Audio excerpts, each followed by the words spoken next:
¿Cómo? El tipo beta. Ya esas son las subfamilias, ¿no? Los beta coronavirus, que justamente están tres eh, géneros que causan enfermedad humana. ¿Cuáles son? Los SARS, Ya, SARS-1, el un síndrome MERS respiratorio agudo severo, el MERS, y el otro no recuerdo, doctor. ¿SARS-2? ya el SARS-2 o SARS-CoV-2, que causa, ¿qué causa el SARS-CoV-2? Ah, neumonía Ya, neumonía, ¿de qué tipo? inespecífica. Y en realidad los tres causan neumonía, ¿no? Eh, el SARS-1 hemos dicho que causa el síndrome respiratorio agudo severo, el MERS. ¿Qué enfermedad causará el MERS? ¿Qué quiere decir MERS?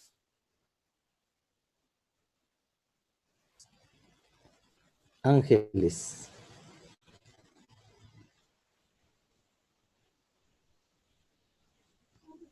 Doctor, es que no tengo mis apuntes aquí, es que no estoy en mi casa. No traje los apuntes de Ya. ayer. María José Aversa, Ángeles. El síndrome respiratorio agudo severo en el Medio Oriente. Ya, síndrome respiratorio agudo severo de Medio Oriente. Y el SARS-2, El COVID-19. ya, ¿qué quiere decir? Enfermedad por COVID, enfermedad por COVID, ¿sí? 19. En realidad es la cepa nueva, muy parecida al SARS-1, por eso le han colocado SARS-2, justamente esta Federación Internacional de Taxonomía Viral, ¿sí? Bien,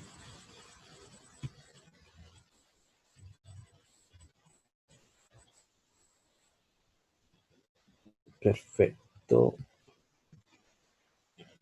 ¿Qué reservorios hemos hablado? Los reservorios o animales naturales que albergan al virus. En el SARS-1, Murciélago, doctor. ya, murciélagos. En el MERS, Camello. Camello. camellos, sí.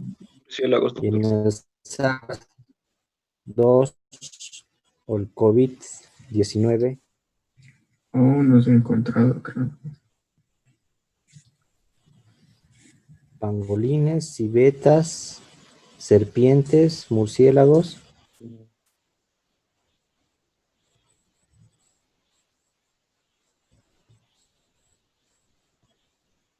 ¿Cuál hemos dicho? Catherine Ricalde.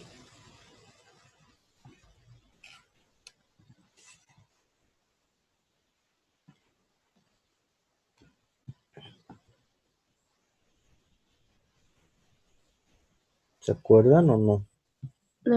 Dijo que los pangolines y el murciélago. Los pangolines y los murciélagos. Sí. ¿Qué dices, Yamil Flores? También estábamos hablando de las serpientes, doctor. Pero así dijimos que en sí no tenemos un reservorio fijo, digamos, si se podría decir.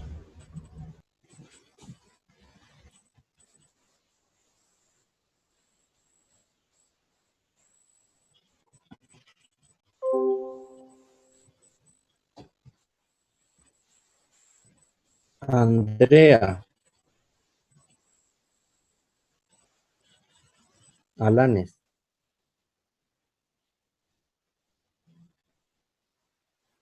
Sí, doctor. ¿Cuál es el reservorio del SARS-2? Del virus del SARS-2. Hablamos de que algunos que se identificaron era como el murciélago, los pangolines, serpientes, pero no había un reservorio en específico todavía. Ya. Está bien, habíamos dicho que no se había hablado de que aparentemente podían haber sido los pangolines, las civetas, murciélagos, pero en realidad para el SARS-2 o el COVID-19 que causa actualmente la pandemia no existe aún, sí, no se ha encontrado cuál es el reservorio o guarida natural donde el virus está acantonado, ¿sí? En ese sentido, aún por los estudios que se ha hecho, se ha sospechado de murciélagos, de los pangolines y otros animales también salvajes, pero no se sabe, ¿sí? Aún el reservorio.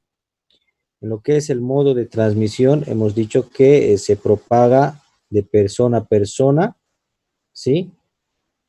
Pero no sabemos qué tan bien se propaga. Sí, esto al principio de la epidemia, incluso por la Organización Mundial de la Salud, no aceptaba esta forma de transmisión. Sin embargo, cuando ya pasó el tiempo y se hicieron más estudios, la OMS, Organización Mundial de la Salud, aceptó esta vía de transmisión o contagio de persona a persona.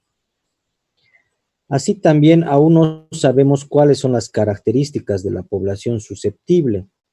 ¿Qué querrá decir esto, población susceptible? Luis Fernando.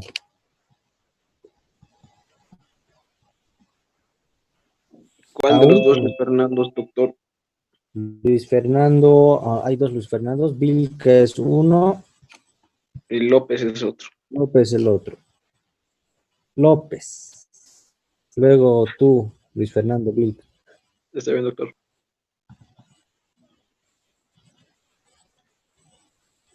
¿Cómo es Luis López? ¿A qué se referirá población susceptible? Nos referimos a un grupo de personas, doctor, que por ende tiene de naturalidad, tienen vulnerabilidad, doctor.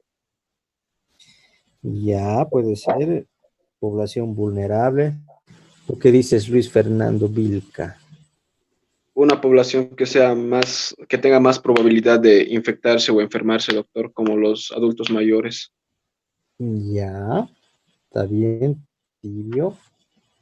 Entre tibio y caliente. ¿Tú qué dices, Laura Palaguerra? Sería el grupo de personas que están en riesgo, ya sea por su naturaleza o circunstancias, a sufrir cualquier enfermedad o algo. Ya, personal o población en riesgo. ¿Tú qué dices, Ana?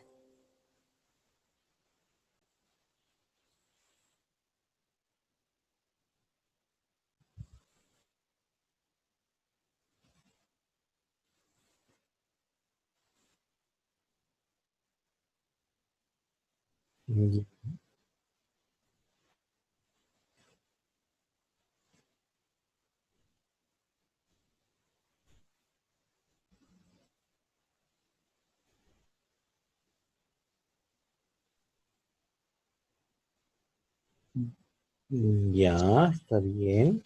Puede Escuché, ser. doctor, que Sí. los que tenían mayores receptores de ECA2 eran los que eran más vulnerables. Ya.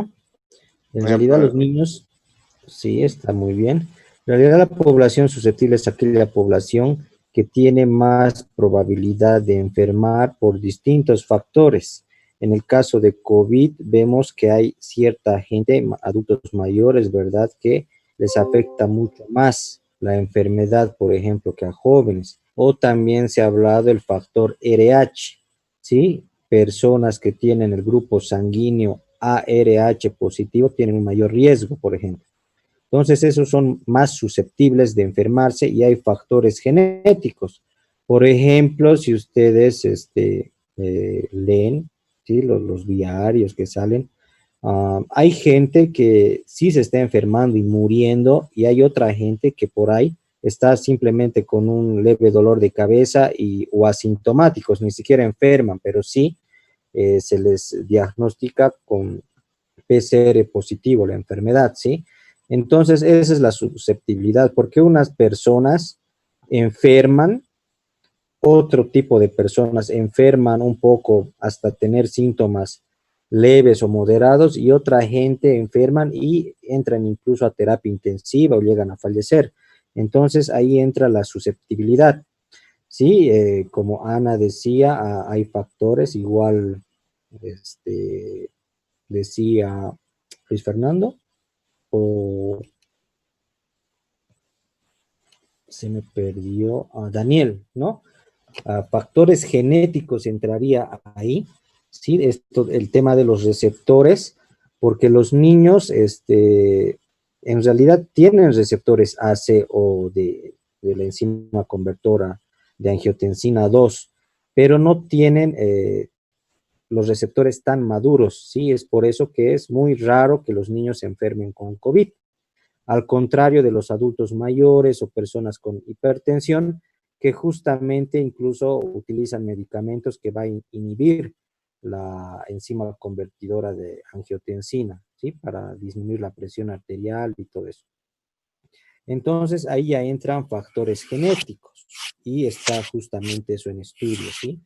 Porque algunas personas enferman leve o ni siquiera enferman y porque otros se enferman tan grave que incluso llegan a terapia intensiva o a fallecer. Bien, se está estudiando justamente eso actualmente acerca de la susceptibilidad. Continuemos.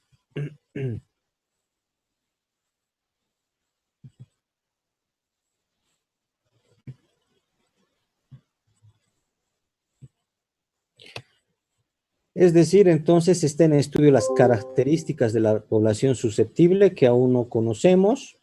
El periodo de incubación del virus sí conocemos. Ayer habíamos dicho de cuánto es el periodo de incubación. Creo que Taber dijo eso.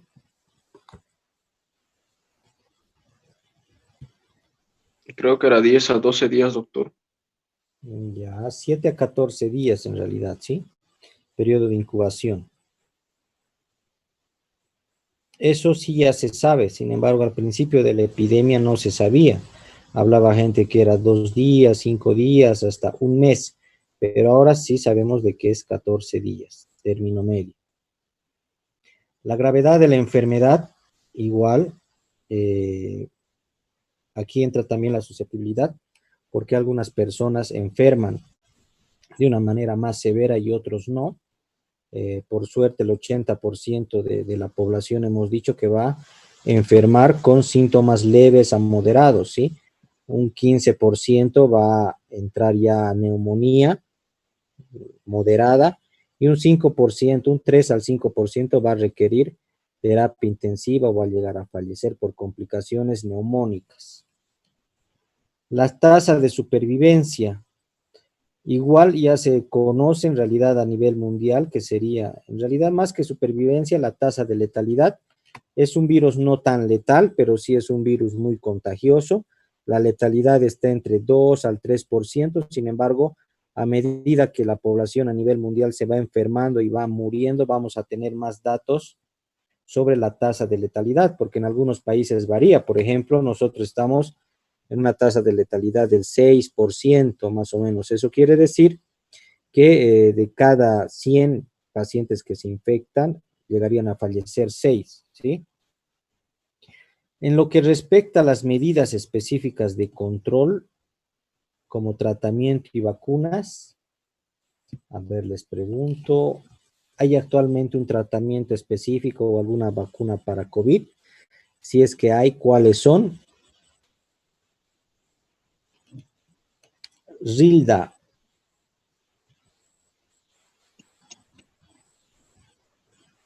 Rilda Nava. Doctor, específicamente no hay un tratamiento exactamente con el que se puede tratar, por ende hay diferentes medicamentos que, ¿cómo digo esto? Que están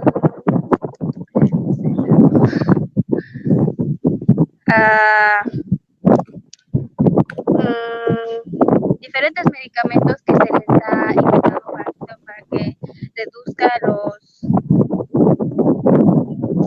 síntomas, ¿no? Algo así, doctor. estaba hablando mucho lo que es la ivermectina, creo. Y también Ya. lo que es ay, no me acuerdo del otro doctor. ¿Medicamentos? Sí, también había uno que recientemente estaba pasando. Remdesivir, Creo que sí, Avifavir. sí. Bueno, son medicamentos, ¿sí? Medicamentos que se están probando. ¿Qué dices tú, Alex Castro? ¿Hay tratamiento, vacuna actualmente para COVID-19 o qué tratamiento se está utilizando? La transfusión de plasma también podría ser, doctor, porque para minimizar los síntomas del COVID, SARS-CoV-2, pues también Ya, podría también, plasma están utilizando. sí, también creo que hay un popular medicamento, pero de los que se usan en animales, hipermetrina, creo que un anticoagulante, decía mucha gente. Ya, la ivermectina, que es un antiparasitario, en realidad, que se utiliza muy Antiparasitario. frecuentemente en veterinaria, ¿verdad? Hay también de uso humano. Sí. Carlos Andrés, Sí, doctor. ¿tú qué dices? ¿Cuál es el tratamiento que están utilizando? No hay tratamiento específico, doctor. Aún siguen experimentando los cambios que puede tener algún medicamento. El único que han hecho era el cambio de plasma de una persona recuperada del COVID. Ya, ¿y de medicamentos? No, aún estaban experimentando hasta donde yo sé, doctor. Ya, ¿no se han comprado ustedes dióxido de cloro? Creo que está en todo el mundo con esa fiebre del dióxido. No. Ya, bueno, del dióxido vamos a dejar como debate aparte. Sin embargo, lo que les decía es que actualmente no hay un tratamiento específico, ¿verdad? Se ha hablado de la hidroxicloroquina, que es un medicamento antiparasitario utilizado para malaria, ¿sí? Se ha hablado, como ustedes dicen, de la ivermectina, que es también otro antiparasitario utilizado frecuentemente para desparasitar animales, ¿sí? Se ha utilizado también el antivirales, como por ejemplo utilizados en VIH-Sida, lopenavir, ritonavir, por ejemplo, ¿sí?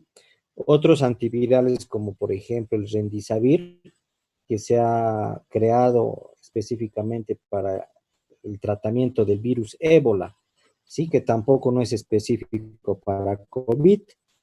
Se ha utilizado, como ustedes han dicho, también plasma. Sin embargo, hay una infinidad de medicamentos, ¿sí? Incluso anticuerpos monoclonales, inmunomoduladores, pero que ninguno es específico para COVID o SARS-2 específicamente, ¿sí? Ahora hay un nuevo medicamento de los rusos y japoneses que han creado, que es el Avifavir, que también es antiviral, utilizado en hepatitis principalmente, pero como ustedes ven, no hay un fármaco que sea específico antiviral para el SARS-2. Bien. En ese sentido, no hay un tratamiento específico, son tratamientos paliativos o tratamientos compasivos que se llaman, y vacunas, obviamente hay vacunas que están en desarrollo actualmente. Por ejemplo, ¿qué vacunas? ¿Les pasé al grupo? Creo que sí, a todos mis grupos les pasé. Joana, ¿o no han visto el grupo de WhatsApp? No nos pasó, doctor, nada. No les he pasado, voy a verificar. Era Sí, ha doctor pasado, de doctor, la un vacuna video. de la Universidad de Oxford. Ya está. Oxford. El nombre es complicado, doctor, no nos acordamos. Sí. Ya. ¿Era el video que ha mandado? Sí, No las era abierto, Joana. Mira. Por ejemplo, esa de Oxford es una vacuna de las 100 vacunas que están en desarrollo en el mundo, ¿verdad? ¿De qué vacuna se trata esta de la Oxford? Daniel. Creo que lo que hacía doctor era brindar una inmunidad rápidamente a los pacientes. Esta lo han sacado de unos animales. Bueno, creo que experimentaban con animales, anticuerpos de animales, no me acuerdo, pero sí escuché que sacaba anticuerpos de algunos animales. Ya, más o menos tibio, Daniel Taber, tibio. Alison, ¿qué vacuna es esta de Oxford? ¿Por qué se caracteriza? Les mandé al grupo, no la han abierto, por lo visto, o solamente algunos. ¿Qué dices, Alison? Unitaria a unos 14 días, a lo que escuché. ¿Cómo? ¿Un poquito más fuerte? Incrementa la respuesta inmunitaria a unos 14 días, de lo que es 28 generalmente, tal vez. Ya, más o menos. ¿Tú qué dices, Jessica?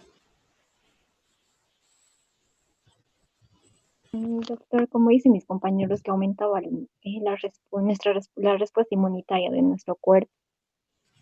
Ya, en realidad genera una buena respuesta, ¿no? En realidad esta vacuna de Oxford es una de las que está adelante. Evidentemente hay más de 100 vacunas en desarrollo, pero ella está, la de Oxford y la empresa farmacéutica AstraZeneca, está al frente, digamos, es la vacuna que más avances tiene o está mucho más avanzada que las otras, ¿sí? Jesús Cruz Johan, ¿tú qué dices? ¿Por qué se caracteriza? Tus compañeros han dicho que es una vacuna que genera una buena inmunidad, tanto humoral como celular, ¿sí? Y Daniel decía que, bueno, no estaba tan seguro, que han sacado de animales, pero después les voy a explicar.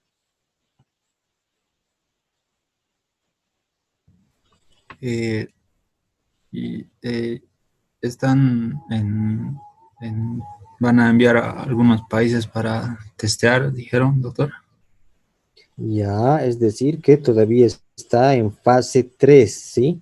Testear en un mayor número de gente. En realidad, después les voy a explicar igual, para la fabricación de una vacuna hay que realizar pasos, ¿sí? No es así por así. Son pasos que hay que ir realizando desde fase 1, en realidad desde una fase preclínica que se llama, donde ustedes, si tienen una vacuna o un fármaco, se tiene que experimentar primero en animales, luego viene una fase clínica que tiene, y han debido escuchar, 4 fases: fase 1, fase 2, fase 3, fase 4. Esta vacuna está en fase 3 de ensayo clínico. ¿Qué dices tú, Kelmet?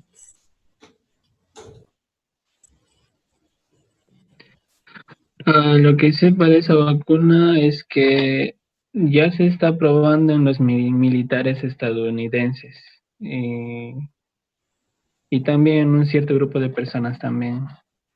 Ya, en realidad esa es fase 2, ¿verdad? Fase 2 quiere decir probar en 30, 50 pacientes, 500 pacientes, ¿sí? Entonces, para ver algunos efectos adversos que pudiera tener la vacuna. Sergio Vargas, ¿qué dices de esta vacuna? ¿Has escuchado algo? Sí, creo que estimulaba la producción de linfocitos T o algo.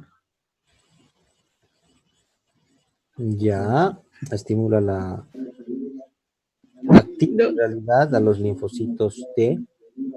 Doctor, Ya, creo que la vacuna no había sido probada y no había sido, o sea, no había generado efectos colaterales y genera inmunidad también, algo así.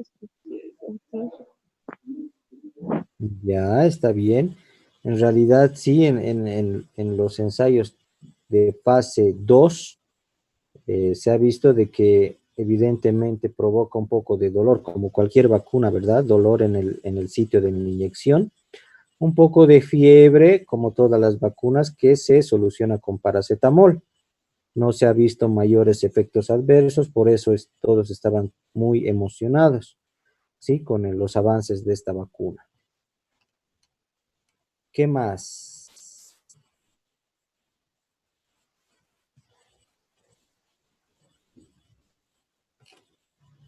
Joana, Rolando, Rilda, creo que han participado. ¿Quién no participó? Dionisia.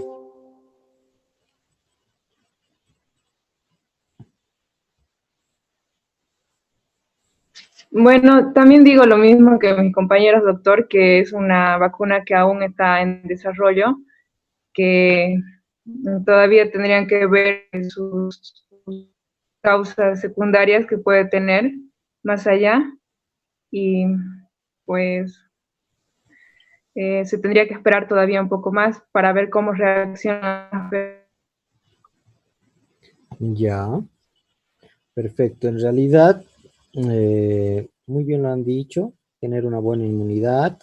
Para responder a Taber, en realidad, esta vacuna se ha hecho mediante ingeniería genética, ¿sí? Le han sacado el adenavirus, es un virus que infecta a primates, una especie de monos. Entonces, mediante técnicas de ingeniería genética, se ha sacado una proteína de este adenovirus y se ha insertado las proteínas de COVID, ¿sí? De esta manera para generar una respuesta inmunológica, es decir, es un virus quimérico, ¿sí? Tiene algunas proteínas de este adenovirus que causa resfrío en los monos y tiene partes de la proteína S de COVID, ¿sí? Para generar respuesta inmunológica. No es el virus en sí, sin embargo, son algunas partes, algunas proteínas que han insertado, ¿sí? Y parece que está dando nomás resultado. Pero hay que esperar los ensayos de fase 3 y fase 4 que ya están en marcha. ¿Está bien? Y después un poco vamos a hablar de la inmunología, lo que ustedes reciban la respuesta TH1, TH2, que solamente vamos a aplicar lo que ya se ha hablado en las primeras clases de inmunología y la respuesta que da al activar los linfocitos T0, TH1 y TH2, y vamos a volver a recordar eso. Esta diapositiva nada más para decirles que pertenece COVID-19 a una gran familia, que es la familia Coronaviridae, ¿sí? Género coronavirus. Es un virus cuyo genoma tiene ARN monocatenario, es decir, tiene una cadena simple de ARN que es lineal. Es un virus envuelto, por eso es tan fácil destruirlo con detergente o agua y jabón. Son pleomórficos, ¿sí? Debido a la proteína S que les da esta morfología. Mide de 80 a 220 nanómetros y hay 30 serotipos conocidos. Como les había dicho, hay los alfa coronavirus, los beta coronavirus, los gamma coronavirus, los delta coronavirus, los cuales infectan también a animales y plantas, y de importancia humana nos interesa los beta coronavirus, ya que en este grupo es al que pertenecen COVID, el SARS-1 y el MERS, COVID-19, ¿sí? Esta es la morfología del virus visto a microscopía electrónica y por modelos computarizados en 3D, ¿sí? Mediante bioinformática se ha logrado dar esta morfología, formar esta morfología, en la cual ustedes pueden ver, aquí está la proteína S y algunas espículas del virus que le dan la morfología de corona. La proteína S de Spike, por eso es S, es la que daría una respuesta inmunológica, ¿sí? O desencadenaría la respuesta inmunológica específica. Por eso debe su nombre a esta morfología, que prácticamente ven que le da una forma de corona a estos virus. Por eso se llaman coronavirus. Este es el genoma y les traje esto nada más para comparar. Este es el genoma del SARS-1, del MERS y del COVID-19. Les había dicho que en el caso del SARS-1 son muy parecidos o son primos hermanos con el COVID-19, ¿sí? Porque justamente en el genoma comparten 80% de homología. Ustedes pueden ver que tienen prácticamente las mismas proteínas, ¿no? La proteína S, la proteína E, hay algunos genes por aquí que son muy parecidos entre el SARS-1 y el SARS-2, y con el MERS difieren un poco más, son un poco no tan parecidos, pero sí también tienen un parecido en en algunas estructuras de su proteína, ¿sí?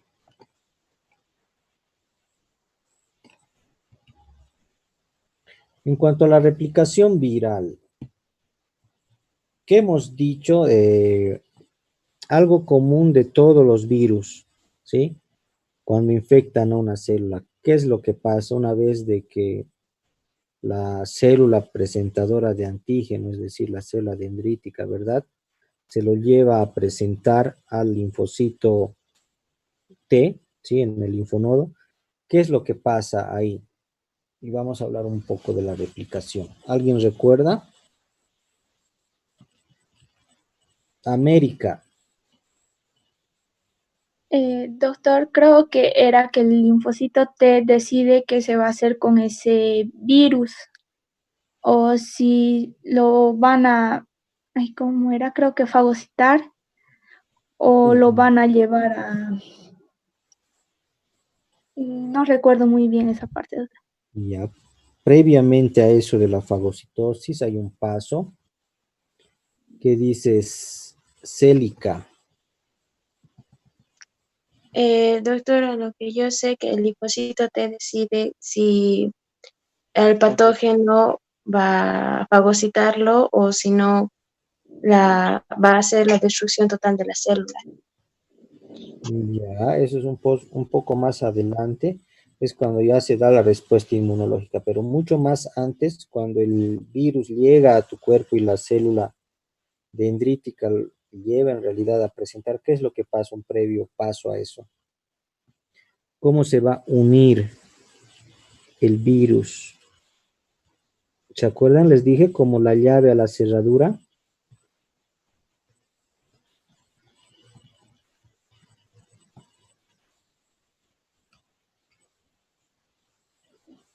En este paso, ¿ven, no? ¿Se ve? Doctor. Aquí, ¿qué está pasando?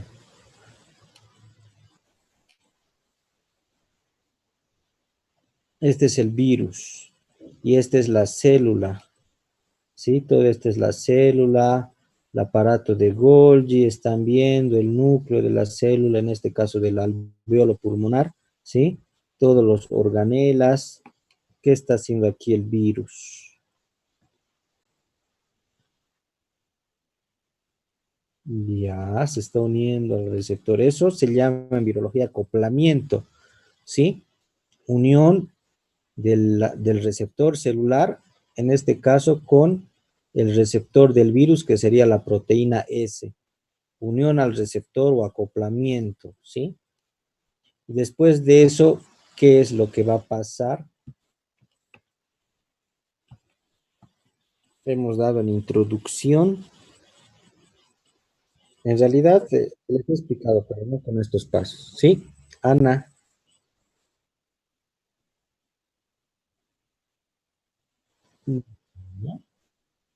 Ya. Perfecto. Va a utilizar la maquinaria celular para replicarse, ¿sí? ¿Qué dices tú, Ángeles?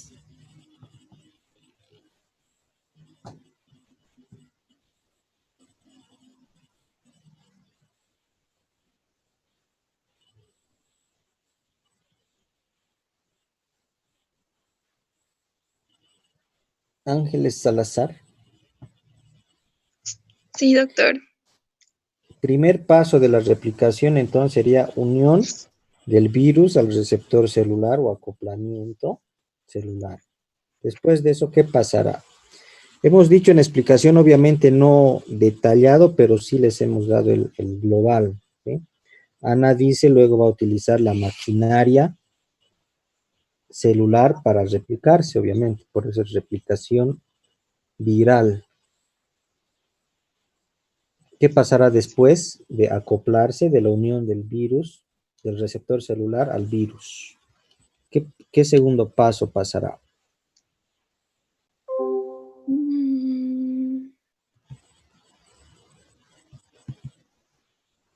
Aquí.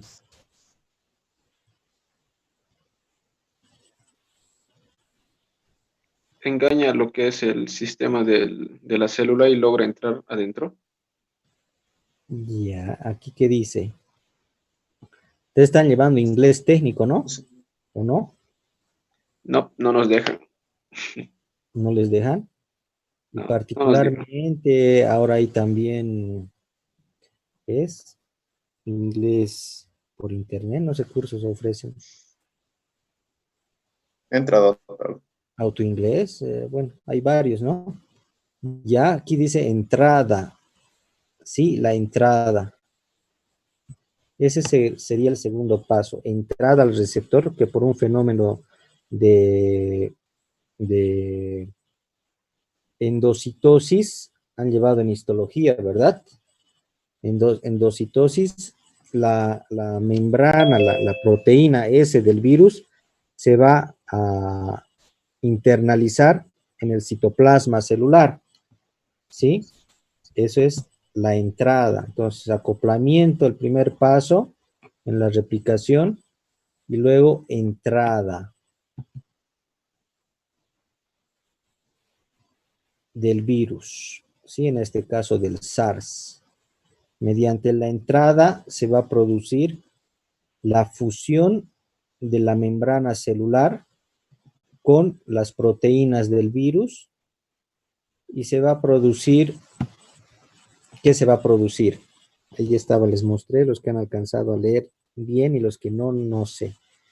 Ana.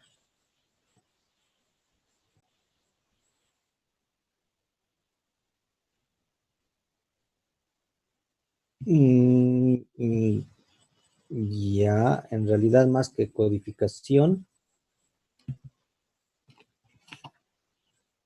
¿qué era? ¿Lograron a ver? No, doctor.